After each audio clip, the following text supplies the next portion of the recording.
أنا محمود خالد، والنهاردة هنحل مع بعض الأسئلة اللي على كورس السي على موقع جمالتك. هندخل على جوجل، ندخل على موقع جمال تك.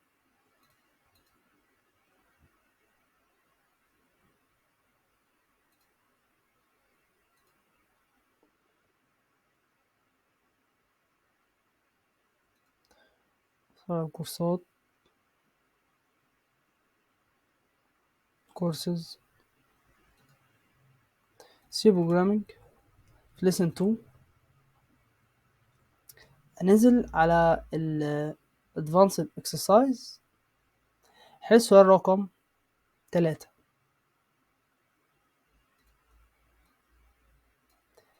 عايزين نقرا السؤال واحدة واحدة ونترجمه ونعرف ايه المطلوب من السؤال. هنا بيقول a program assign a number in a variable. عايزين نحجز متغير جواه رقم ونطبعه، and then assign another variable with the value of the first variable. بعدين نحجز متغير تاني، المتغير ده جواه قيمة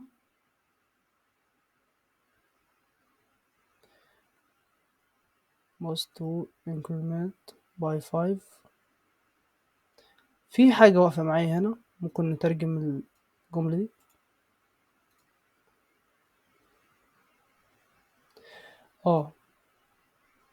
كده احنا عايزين نحجز متغير.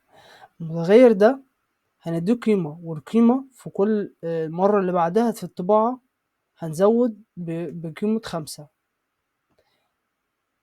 ده اللي أنا فهمته من السؤال. تعال نترجم جزء جزء.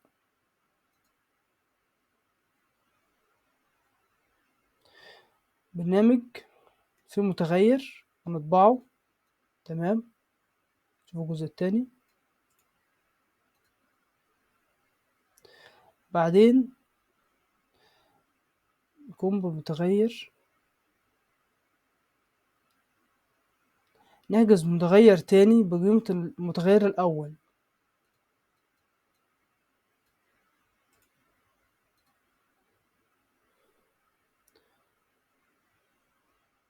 ونزوده 5. نترجم بقى السؤال كله. برنامج تعيين رقم في متغير وطباعته. بعدين عايزين متغير تاني بقيمة المتغير الأول ونزود له 5. تمام. تعال نحل السؤال مع بعض. كل أول السؤال كوبي، ندخل على موقع ريبل.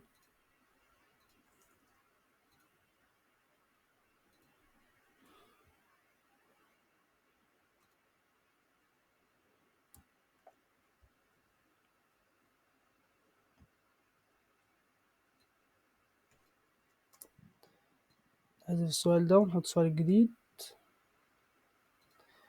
هنا a program assign a number in a variable printed. عايزين نحجز متغير جواه رقم ونطبعه، تمام. نحجز متغير من نوع int، هنسميه a plus equal 5.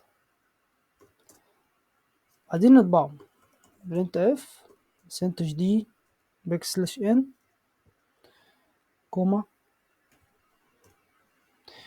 a plus.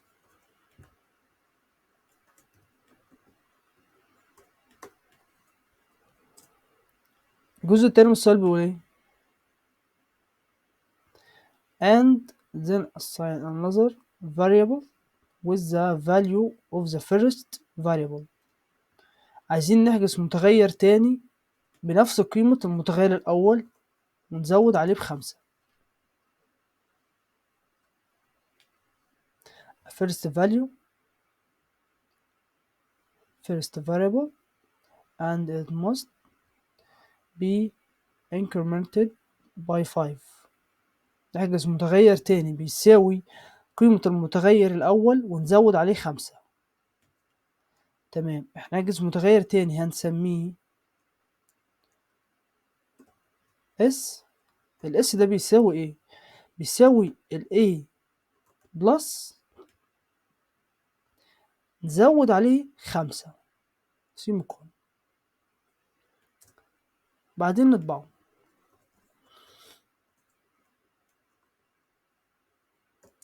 كوما اس. كده احنا عملنا ايه؟ عملنا متغير اسمه A بلس، حطينا جواه رقم 5، وبعدين طبعناه في أمر برنت اف، طبعنا A بلس. بعد كده حجزنا متغير تاني اسمه S. الاس ده جواه كل اللي هنا. ايه هو اللي هنا؟ اللي هنا المتغير الأول اللي هو ال A بلس، وزودنا عليه 5. ال A بلس هنا بكام؟ ال A بلس ب5، وزودنا عليه 5 كمان يبقى 10. اللي حصل هنا هو اللي بيساوي اللي بره. إذا الاس هنا بتساوي كام؟ بتساوي 10. يبقى أول حاجة هنا هيطبع 5، وتاني حاجة هنا هيطبع الاس اللي هي 10. تعالى ندوس رن ونجرب كده. فعلا طبع 5 وبعدين طبع 10. أنا هنا بعد ما بدوس equal، كل اللي بعد الايكوال بيتساوي المتغير اللي أنا حجزته، سواء ضرب جمع طرح أي حاجة بعد الايكوال هي اللي بتساوي المتغير اللي أنا حجزته. ده كان الحل بتاعي. ولو عندك حل مختلف ممكن تسيبه في الكومنت.